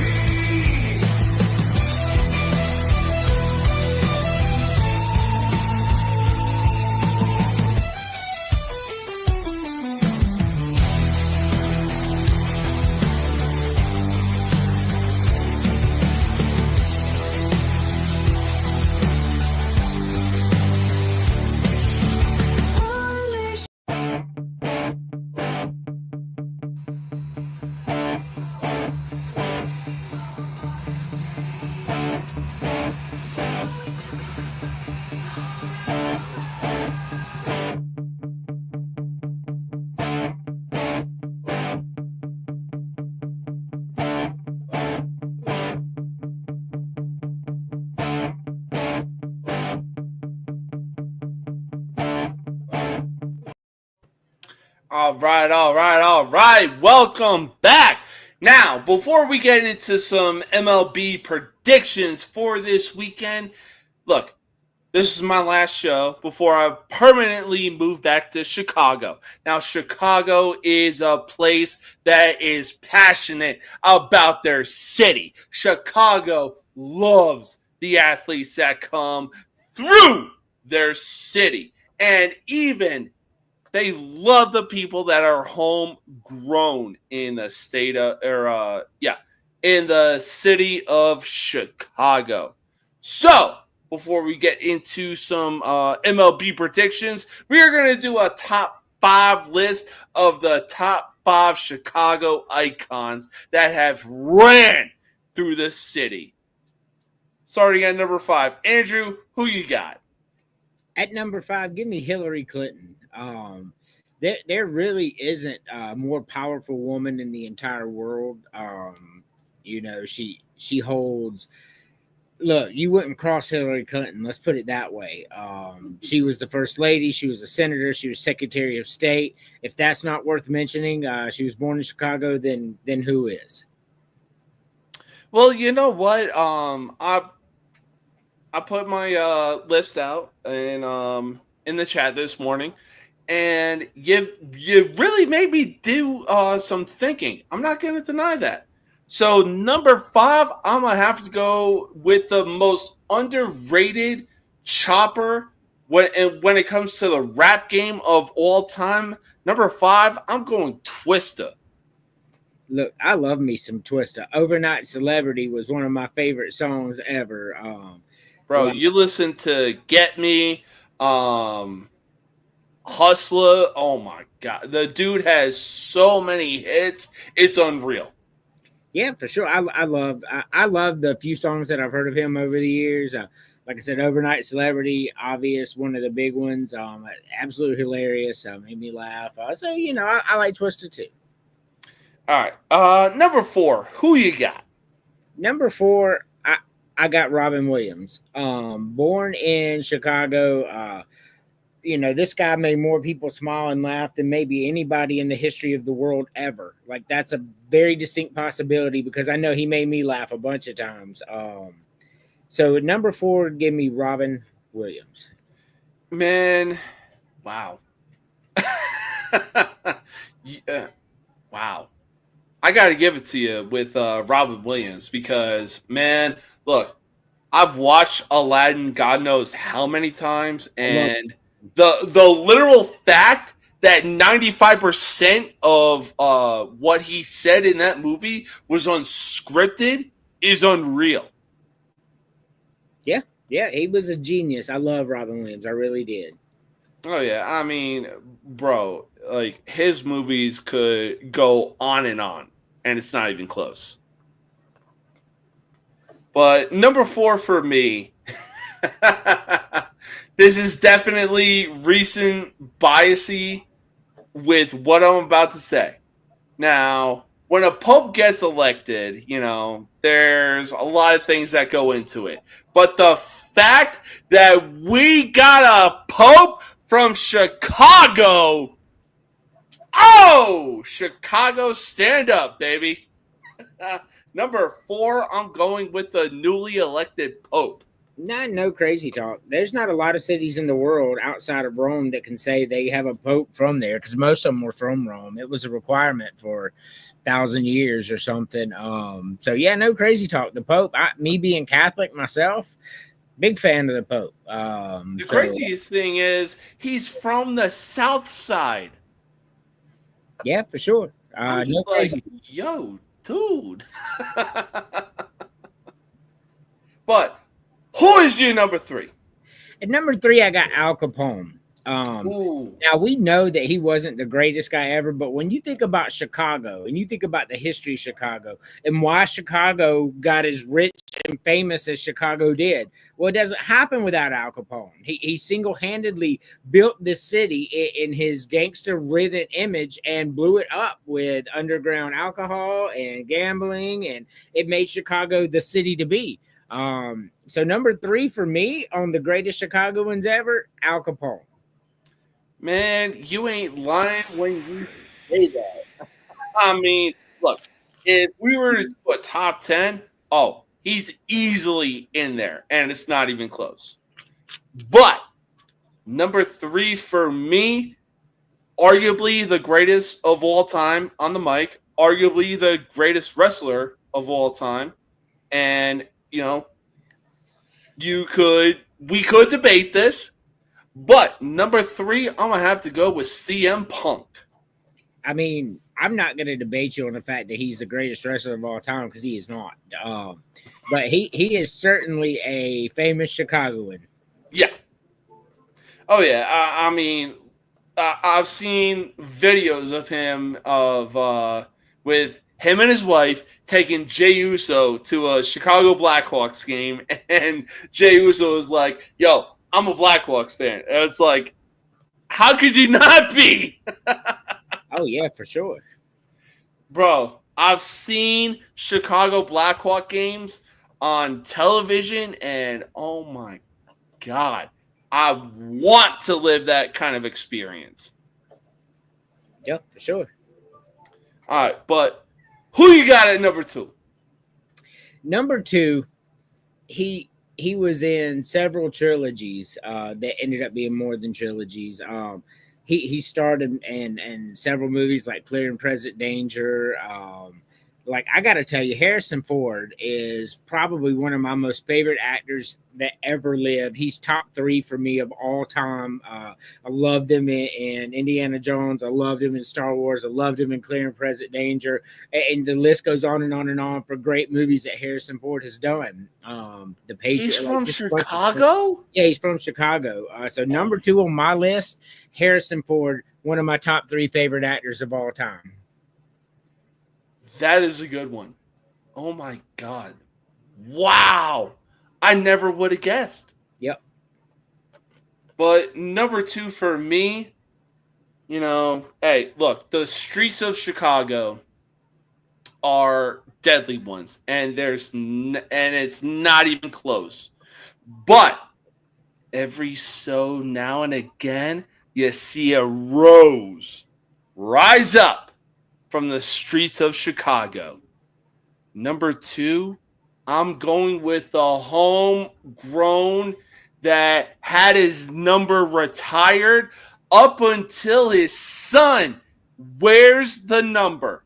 Number 2, I'm going Derrick Rose. Yeah, I had no idea he was from Chicago. I knew he played there. I like Derrick Rose. Oh, yeah. No, Derrick Rose, oh, man. He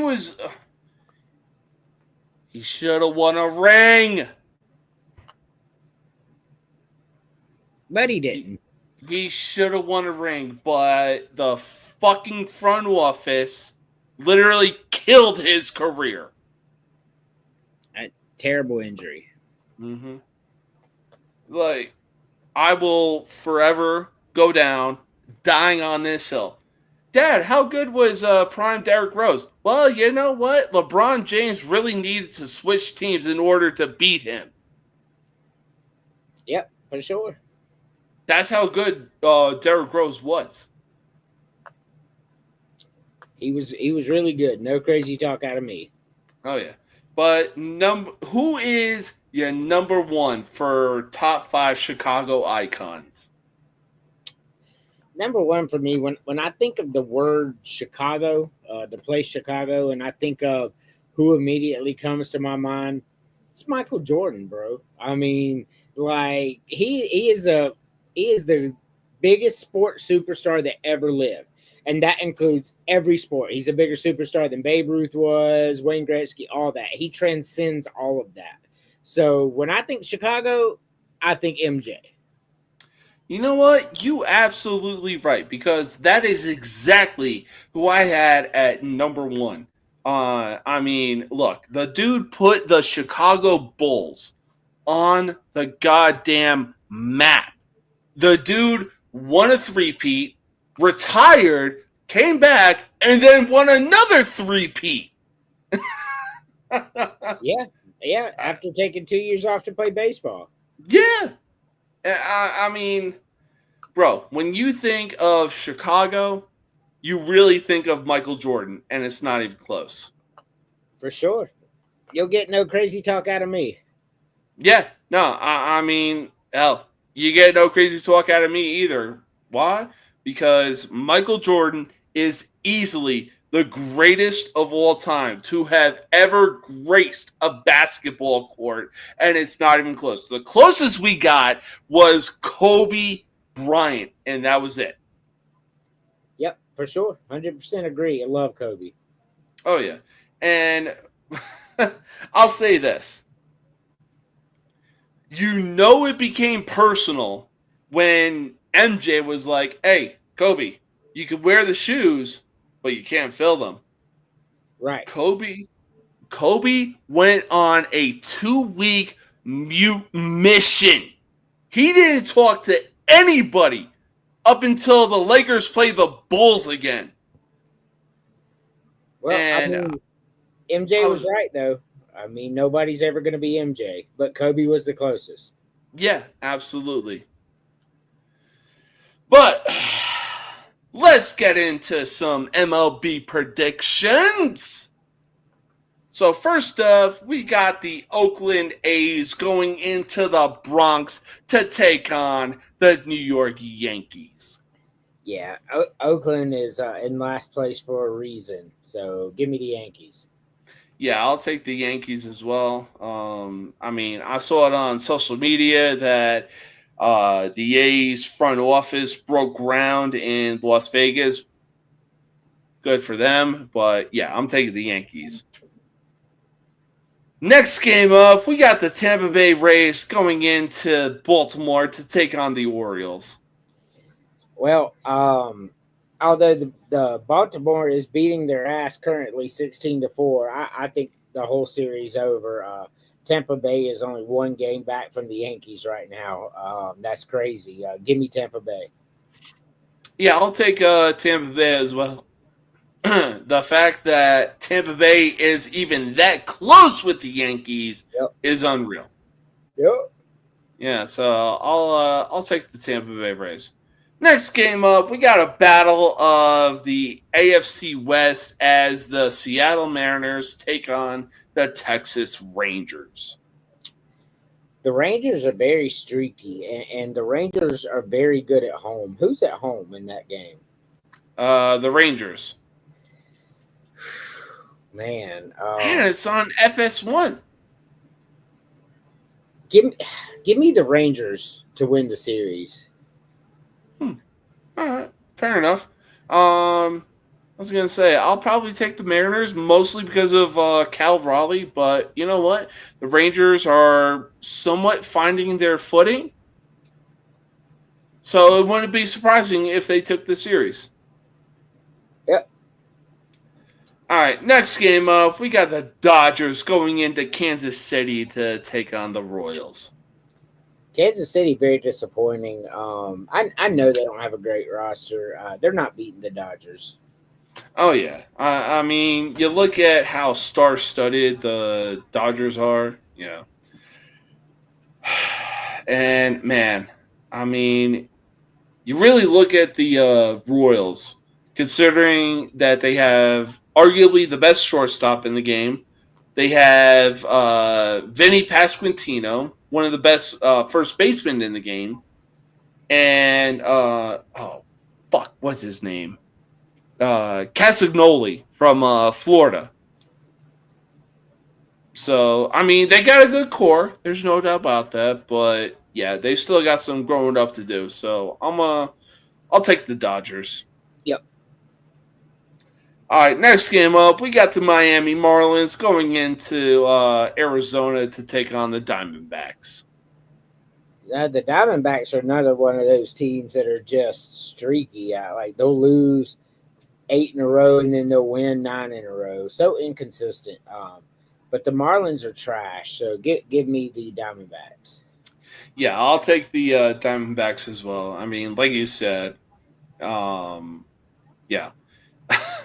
They're just all over the place. But somehow, some way, they're still in it in the NL West.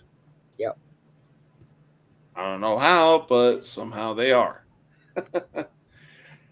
All right, though. We got a good one with Fox as the Chicago Cubs go into Houston to take on the Astros. Man, I got to tell you, Astros been on a tear, bro. They went from 4 games down to 7 games up. Their last 25 games, that shit's crazy how good they are. Give me the Astros to win the series. You know what? I'll say this. I'm not going off of biasy in any way, shape, or form, but I think if the Cubs have the right pitching and their offense actually shows up, I'll take the Cubs in that series. All right, it's going to be a good series. Oh, for sure. All right. Next game up, we got a battle of the AL Central as the Minnesota Twins go into Detroit to take on the Detroit Tigers. I just want to say I told y'all how good Detroit was. I saw it coming. Detroit has the best record in baseball with the Dodgers, man. Who could have saw that coming? But the Twins are a vast disappointment. I thought they were going to be second in the league, and I thought Cleveland was going to drop down to third. Even though we're really not that far from that because Cleveland's 40-40 right now.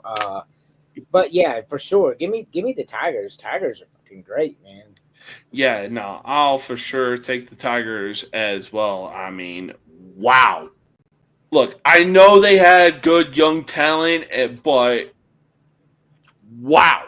I didn't think that they were actually going to be this good. Switching Baez from shortstop or second base or whatever the fuck he played in the infield, and then you move him to the outfield, all of a sudden, we're seeing the Chicago Cubs Javier Baez.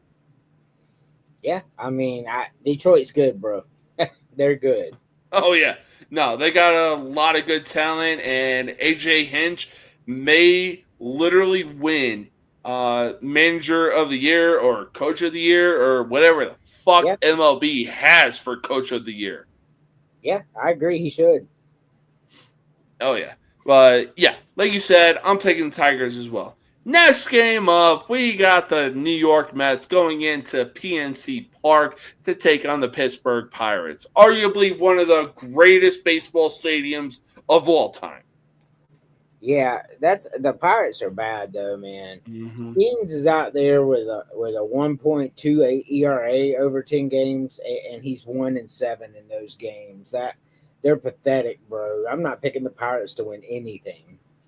Oh yeah, no, I'm not picking the Pirates anytime soon. But real talk, how long do you give Paul Skeens before he's like, "Hey, I want out of Pittsburgh"? pretty soon. They have the third worst record in baseball. I mean, he I don't know. Paul Skeens seems like that. Seems like a loyal kind of guy. Maybe he'll stay. But they're not like you're not giving him any run. It's like Nolan Ryan, bro. Like the guy's out there throwing like 1 or 2 runs a night, losing games. It's crazy. If I'm Paul Skeens and things don't get better next year, I'm asking for a trade. Oh, for sure.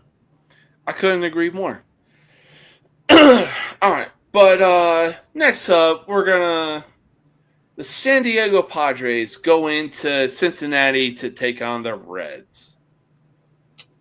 So I know you were really high on the Reds, and I got to admit, them being 5 games above 500 this point in the season, I didn't see coming. So good call on that.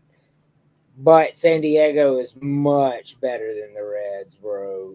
Give me San Diego. San Diego's had the toughest schedule in baseball. I saw that on Sportsnet. Toughest schedule in baseball, and they're only 6 games behind the Dodgers. Look, give me the Padres.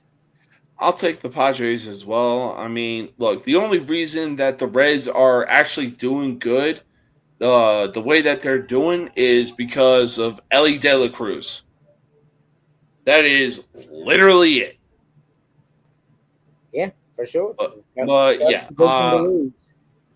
I'm 100% taking the Padres as well. So, yeah, we can agree on that.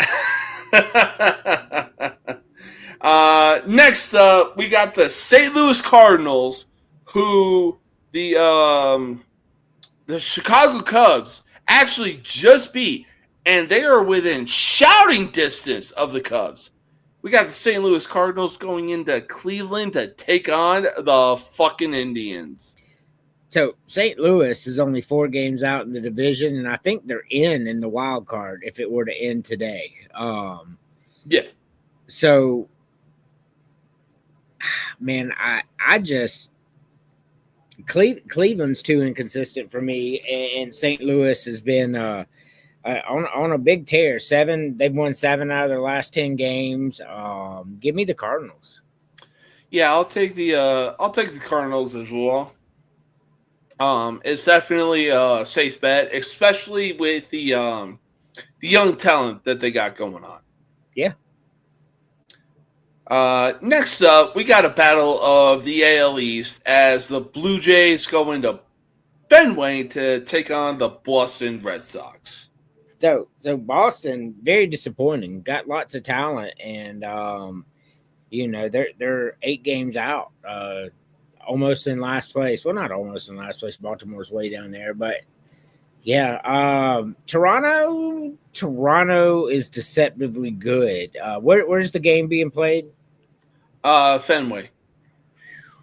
That change, I don't know, man.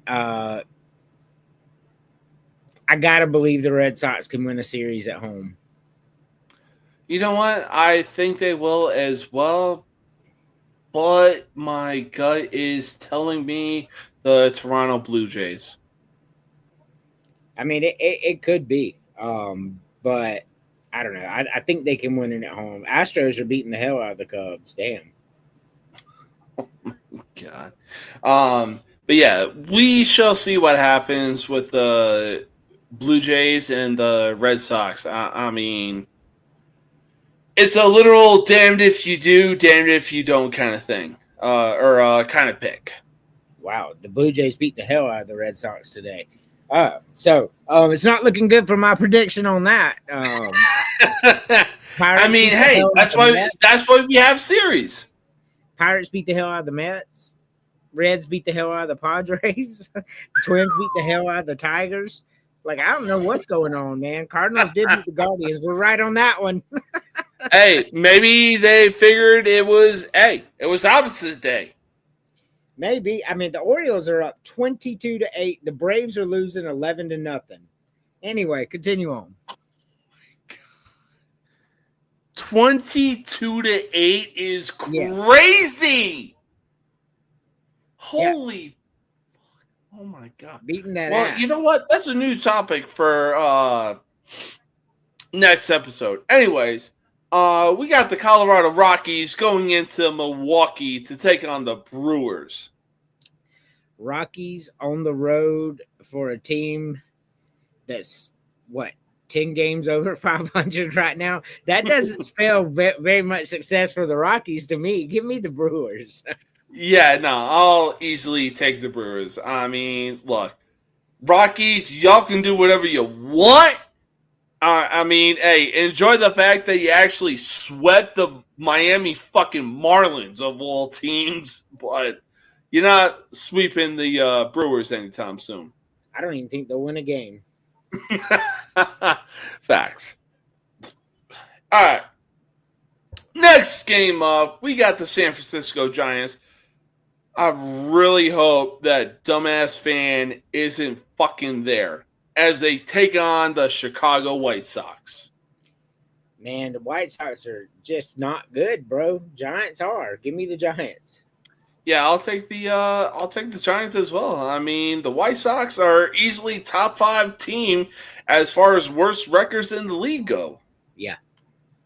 So, yeah, no, I'll take the Giants any day of the week. And on top of that, it's like, yo, they could very well find themselves in a wild card spot. Who, the Giants? Yeah. Yeah. I mean, it's real close right now, man. I love baseball. Oh, yeah. God. It's like Brad Pitt said in Moneyball. Who says you can't be romantic about baseball? For sure. I mean, look, baseball is a literal game of chess, not checkers. And,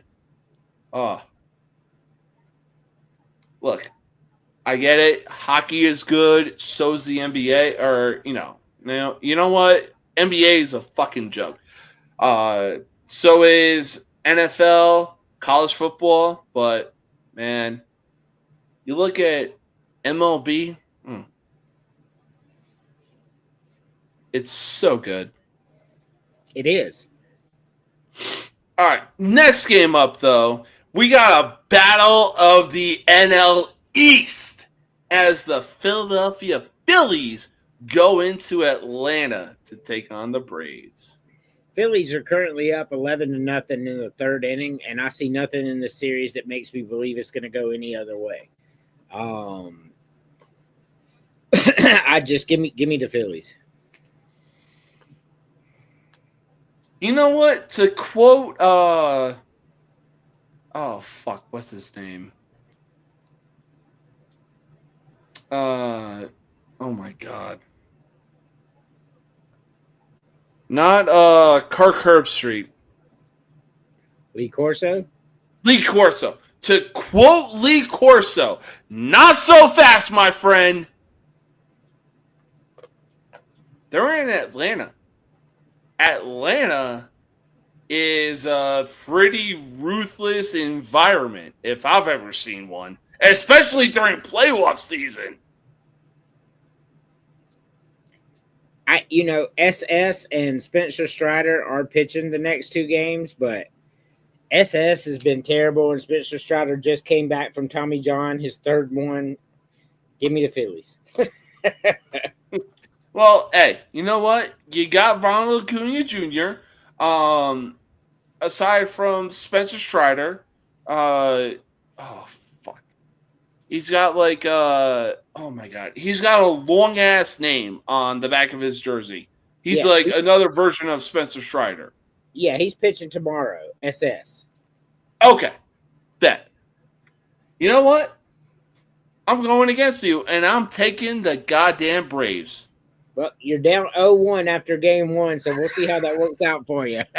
We'll see how it works out going into after this weekend. Well, we're watching. Oh, yeah. Final game of this weekend. We got the Washington Nationals going into the Los Angeles Angels of Anaheim. And what universe does that fucking work? Nationals are ass, and the Angels are an above average I'm not going to say above average team because that's not true. They're better than shitty. So that's good for them because they've been shitty for a while. The Nats are shitty. Give me the Angels. I mean, there's a lot of potential for the Nationals. I'm not going to deny that. 48 games already. Hey, it could be worse. Like Mike Trout could be literally wasting his career with a goddamn team. He wanted to get paid. He knew what he was doing. Yeah, he did want to get paid. That's the sad, unfortunate fact. Like, bro, even if you went to the goddamn Red Sox, I would have been okay with that. Because you actually have a chance of winning a World Series. Well, he signed a 10-year stupid $1 million contract, so it is what it is. He's hurt all the time anyway. Yeah, I mean, a lot of things talk and money is included. Yep. So, you know what? Like I said, to quote Lee Corso, not so fast, my friend. I think the Nationals take this series this weekend. And it's in LA? Yeah. It's crazy talk. I mean, hey, right now, Washington has shown that they're currently winning from the Juan Soto trade because they got a good lineup of players. So well, the Angels are currently beating the Nationals 5-2. God damn it, Washington. But hey, man, I want to thank you for coming on for this show. I hope you enjoy the rest of your night. All right, thanks, man. Of course.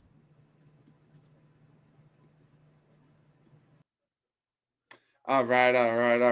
That wraps up another episode of the most uncut, unfiltered, and uncensored sports talk show you will find on social media. Now, I'm going to do my best to come on next week, but right now, my main focus is moving permanently back to Chicago, baby. Aside from that, tomorrow I will be doing a live stream of UFC 317. It's gonna be a good one. And I'm not trying to get political when I say this, but it wouldn't surprise me if the greatest of all time shows up in the arena. I'm talking about, of course, Donald Trump, baby. Oh man, is Saturday going to be fun. You're not going to want to miss it. It's going to be a fun time. It's going to be a good time. But for a weekend brief, I'll tell you what. Don't add to the population. Don't subtract from the population. Don't end up in the hospital, dead, or in jail. If you end up in jail, be sure to call a phone number that you know by memory. And then after that phone call, make sure you establish dominance quickly. All right? Other than that, have fun. Know your limits, but have fun. All right? That's the only thing that matters. Having fun. But until next time, stay oozy, baby. Peace out. Nobody can stop me now.